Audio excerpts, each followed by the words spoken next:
Greetings to all lovers of tales, myths, and legends.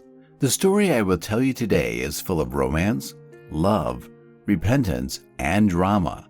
After all, no interesting love story can do without drama, and there will also be a mystery, envy, curiosity, mercy, feelings, and emotions that will tear you apart. Amid hills and fields on the seashore, there was a city, the capital of one of the Greek states. The king ruled this city, but his name did not come down to us through the ages, and actually it does not matter. What matters is something else. He had 3 daughters of incredible beauty.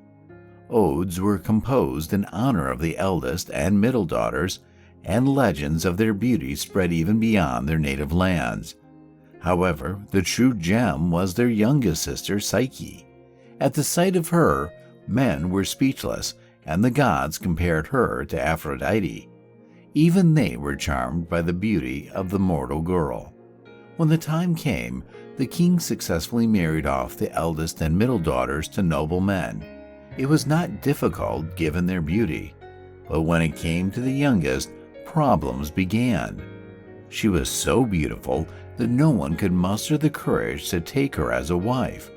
Suitors were afraid of the wrath of the gods because they believed that such beauty was unworthy of mortal love.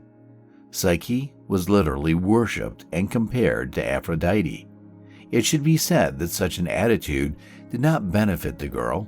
After all, the goddess, whose beauty Psyche was compared to, did not like this identification, to put it mildly, and she decided to punish the beauty. How, you might ask? We'll talk about that a little later. Right now, we just need to get acquainted with another deity, Eros, or, as he was also called, Amor. He was not one of the Olympians, but was considered a lower deity and served Aphrodite.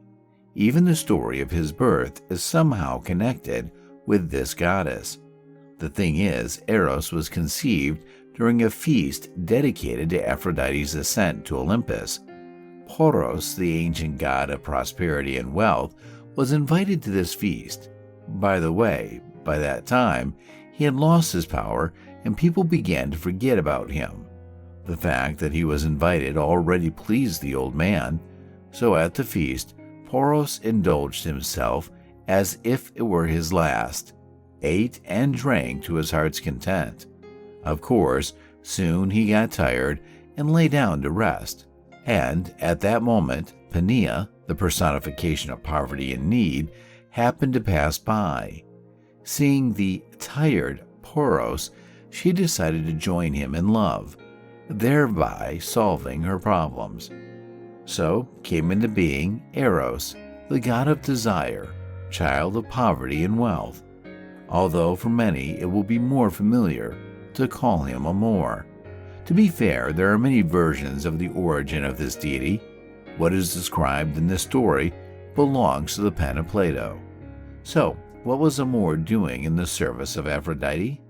In a global sense, he ensured the continuation of life on Earth. But to put it simply, he was a matchmaker. Amor's bow and arrows were his main attributes, and of course, we should not forget about his wings.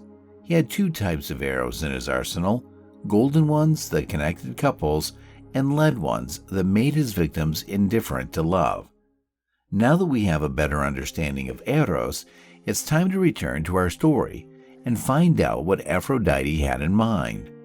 The goddess's plan was simple, to get rid of the beauty by making her fall in love with the most hideous and ugly creature in the world. Then her beauty would no longer be admired by mortals. Amor was tasked with reuniting the couple. He sneaked into the beauty's bedroom at night. Seeing her beauty, he was stunned and apparently didn't watch his step. Tripping, he fell on his own arrow. Whether it was a coincidence or not, but Amor fell in love with Psyche. When he returned to Aphrodite, Amor said that he had fulfilled the task and did not mention his mistake. As for Psyche, she began to cause great concern for her father. Time was passing and the beautiful daughter had no suitors. The king went to the oracle in Delphi. There, Pythia conveyed the will of the gods, dress Psyche in wedding clothes, and bring her to the cliff by the sea. There she will be married to the one she deserves, the frightful monster. Undoubtedly, it was Aphrodite who spoke through the mouth of Pythia, but the king didn't care. He was crushed by grief. The gods ordered him to give his own daughter to a horrible creature. What to do? How to proceed? The father's heart did not allow him to give his daughter away, but the ruler's mind said that one cannot go against the will of the gods.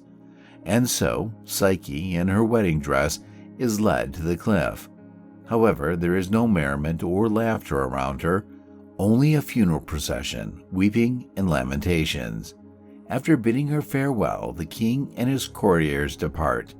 The beauty is left alone. She is consumed by fear of the unknown. Only a gentle breeze slightly calms her. It seems to be playing with her.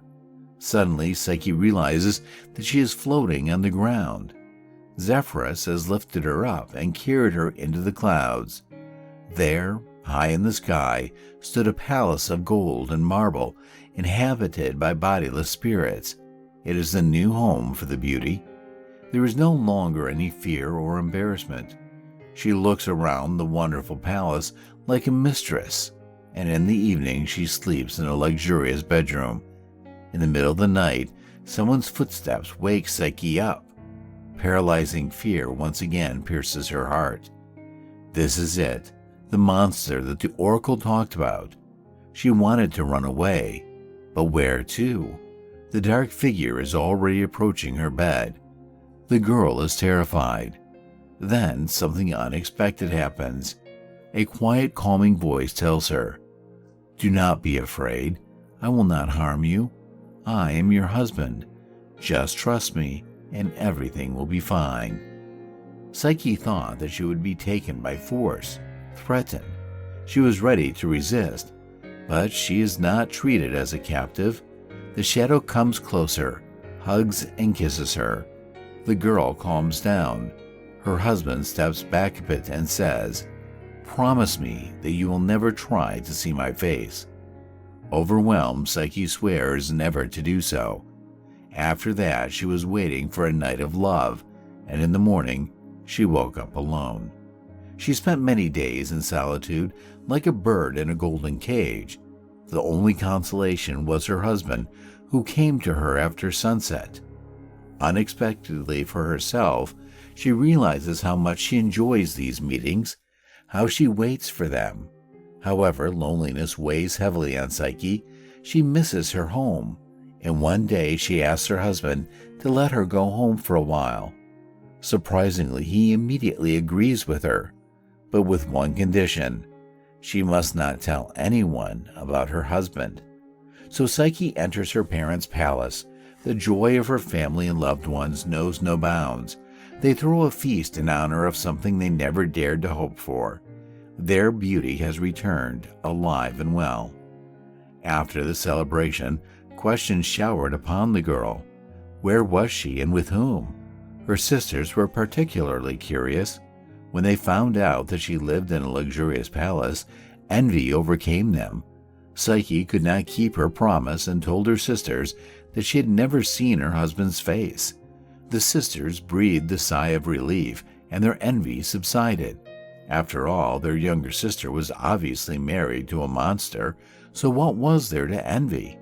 They began to speculate about what Psyche's spouse might look like. The poor girl became uneasy with their fantasies. The sisters planted doubt in her mind. Psyche decided that she needed to see what her husband looked like, no matter what. After visiting her parents, the beauty returned to her palace. Everything went as usual, except now she was tormented by curiosity and doubts. One night when her spouse, tired from their love, fell asleep, Psyche lit a candle and illuminated his face.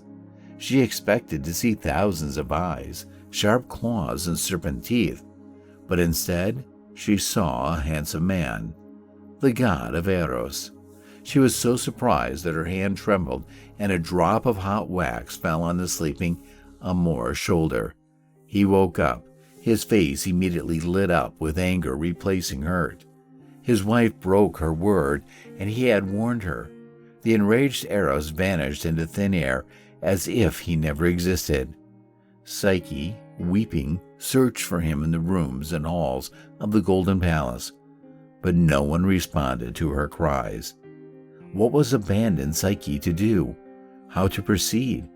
For several nights she waited in hope that Eros would return to her bed and forgive her. She called out for him to return, wept and cried, but then she realized that it would not happen. She left her home and set out in search of what she had lost. At one moment despair overtook her. She decided to do the unthinkable, to end her life and stop the suffering. However, the river in which Psyche intended to drown herself took pity on her and pushed her out of the water. On the bank of this river the girl met Pan, the god of shepherds, wild nature, and fertility. Usually mischievous and cheerful, Pan, who loved all kinds of pranks, took Psyche's problems seriously. He calmed her down and said that if she fought for her love, Cupid would surely return to her. Encouraged by these words, Psyche sets out on a journey.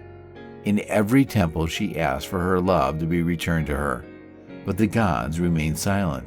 They do not wish to interfere in the affairs of Aphrodite and Immortal. Of course, she also carefully watches her rival and does everything to eventually come to her. Aphrodite promised to return Eros to the girl, but for this, the beauty must serve her well. The goddess locked Eros in the rooms of her palace for seducing Psyche. Next, Aphrodite tries in every way to annoy the rival by giving her impossible tasks. First, she asks her to sort out a huge pile of seeds, including barley, peas, and so on. Here, ants come to the aid of the poor girl and sort the seeds. After that, Aphrodite demands that Psyche obtain the golden fleece, or rather strands of golden wool from a flock of rams fighting in the field before sunrise. It seemed that once again the tasks were impossible to complete, but this time the beauty is helped by the green reed. He advises her to wait for sunset. The rams will fall asleep and Psyche will collect their wool from the bushes, and that's exactly what she did. The third task was to fill a crystal flask with water from an impregnable stream that feeds the river Styx, which an ordinary mortal could not approach. This task is helped by an eagle, and who knows, maybe Zeus himself sent him. Aphrodite rages. How does this mortal girl complete all these tasks? Finally, she gives Psyche a golden box and sends her to the realm of the dead. The girl must take a piece of Persephone's beauty from the queen of the underworld. Psyche, in despair, she does not believe that she can complete this task. Therefore, she once again decides on suicide. This time, the method for settling accounts with life is a high tower. However, as soon as she approached the edge of the tower, came to life and advised the unfortunate not to hurry. It suggested how to complete Aphrodite's task. First, she needed to feed Cerberus with cakes soaked in wine and sleeping potion. Second, pay Charon for transportation across the Styx. And third, under no circumstances should she open Aphrodite's box. Encouraged, Psyche descends into the realm of the dead and does everything as advised. Finally, she reaches Persephone and, with the help of flattery and cunning, manages to get the queen of the dead to inhale a particle of her beauty into the box. It seemed like a happy ending, but on the way back, curiosity overwhelms Psyche and she opens Aphrodite's box. Upon opening it, she finds absolutely nothing there. She falls to the ground and falls into eternal sleep. In more prosaic terms, she dies. Eros, being in captivity, sees how his beloved suffers for him. He escapes from Aphrodite's palace and goes to Olympus to ask for Zeus's mercy. Yes, he understands that he himself is to blame for what happened. He disobeyed Aphrodite, fell in love with a mortal, and asked the supreme god for forgiveness. But did not Psyche suffer enough? Did she not deserve immortality? Eros' fiery speeches convince Zeus. He forgives him and agrees to bestow immortality on Psyche and keeps his promise. Since then, Psyche has lived on Olympus with the gods. Even Aphrodite herself had to come to terms with this. Envious sisters of Psyche were punished. The gods instilled in them that if they jumped off a cliff, Zephyr, the lightest breeze, would pick them up and carry them to Eros' palace. Of course, they fell to their death, and Psyche and Eros had a daughter named Voluptus, the personification of pleasure. Additionally, the myth of Eros and Psyche has many explanations, including those related to psychoanalysis. Many see a deep meaning in it. Did you notice anything in it yourself?